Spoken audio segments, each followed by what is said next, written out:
আমি আমার লাইফের একটা অনেক বড় অংশ, আমার হাইট, আমার চেহারা, আমার শরীর, সব কিছু নিয়ে আমি প্রচণ্ড ইনসিকিউরিটি থাকতাম, প্রচণ্ড, মানে ইনসিকিউরিটি।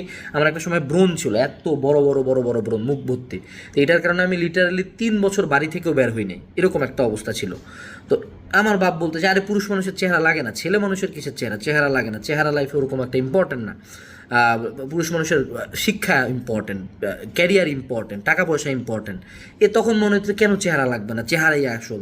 ওই সময় বিভিন্ন মডেল হ্যান ত্যান বিভিন্ন মানুষজন দেখতাম, আরে কি চেহারা, তাই না? এখন যত সময় যাচ্ছে, যত বুঝতেছি, যত ক্যারিয়ার লাইনে আগাচ্ছি, যত টাকা পয়সা ইনকাম এইসবের দিকে যাচ্ছে, হ্যাঁ, তুমি বুঝবা যে পুরুষ মানুষের আসলেই চেহারা লাগে না। সত্য কথা এটা। আনলেস তুমি চেহারা দিয়ে কামাও, unless you are a model or a নায়ক, anything that involves your face, এর বাইরে কোনো পুরুষ মানুষের পরিচয় তার চেহারার কারণে হয় না।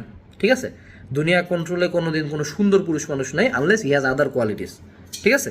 সো চেহারা নিয়ে পাগলামি কারোই করা উচিত না, ছেলে হোক মেয়ে হোক, কারোই করা উচিত না। মেয়েদের ক্ষেত্রে হ্যাঁ, মেয়েদের ক্ষেত্রে চেহারা সুরত একটা ম্যাটার, একটা সার্টেন এক্সটেন্ট পর্যন্ত ম্যাটার করে।